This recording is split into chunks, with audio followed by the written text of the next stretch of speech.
Hi everyone and welcome to Nico's Kitchen's Budget Meals. Today we're going to be making a beautiful, healthy, delicious and best of all budget friendly beetroot soup. So let's get started. He's got budget meals Monday, what you want Wednesday, fast food Friday, what else could he share? It's Nico's Kitchen where satisfying meals are prepared.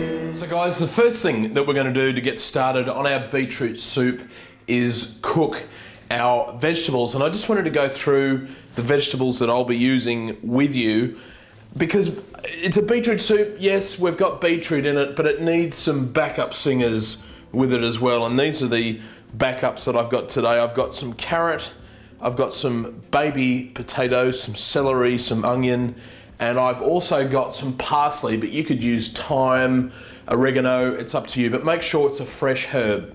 And of course, I'm going to be using some beetroot, some beets here. Now, I prefer the smaller ones. You can get them much larger than this. I like the smaller ones because they've got a nice, sweeter flavour and much earthier tasting, I find, but that's just me. If you want to use the humongous ones, then go ahead. And all I've done to them is just chopped the ends off and I've peeled them.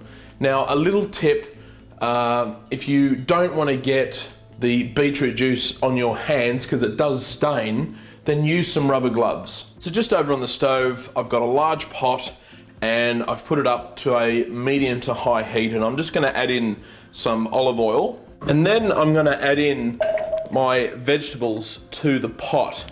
And doing this first is just going to caramelize them a little bit, just brown them off on the outside, and that just enhances the flavor of the vegetables rather than just throwing it into a stock. So we'll just give them a mix around, and I only want to do this for about 2 to 3 minutes on that medium to high heat with those vegetables there. So now that our vegetables have got a bit of color on them, I'm now going to add in our beets, and now I'm going to season with some salt and pepper.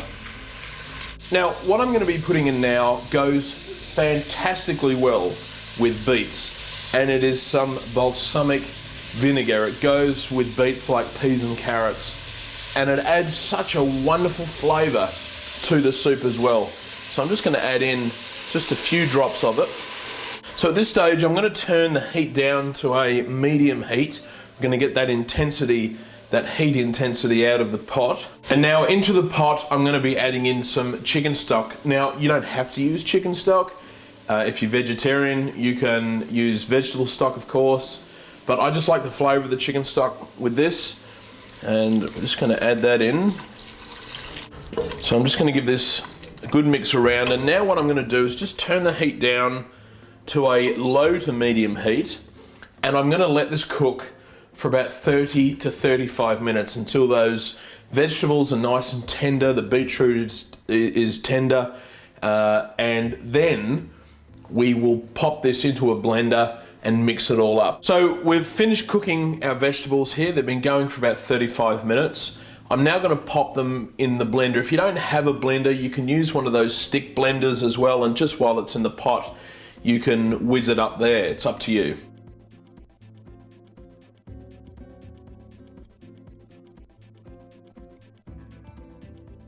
So lid on, and we're going to blend away.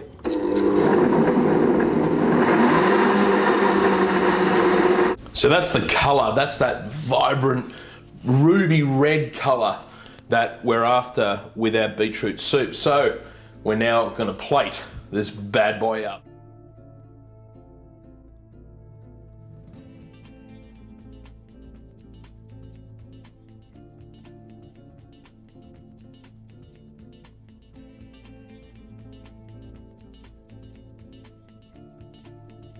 So let's get stuck into our beetroot soup, shall we? And this is actually native to Northern Europe, I believe, up in where Russia is. I'm sure there'll be some people who will tell me, I don't like calling it borscht, which is what they call it, because I think there's a few other traditional ways of doing it. I just call it beetroot soup. But in anyone's language, it's delicious. I'm going in for another one. It's so clean and the flavours, those fresh vegetables and the beetroot. Oh man. Now, yeah, you could use canned tinned beetroot if you wanted to, but get fresh. It tastes a lot better. You get that nice earthy sort of flavour. And the best thing about this soup is you can serve it in either winter or summer, because you can serve it cold or you can serve it warm. It's up to you. In any case, give this one a try. It is absolutely gorgeous.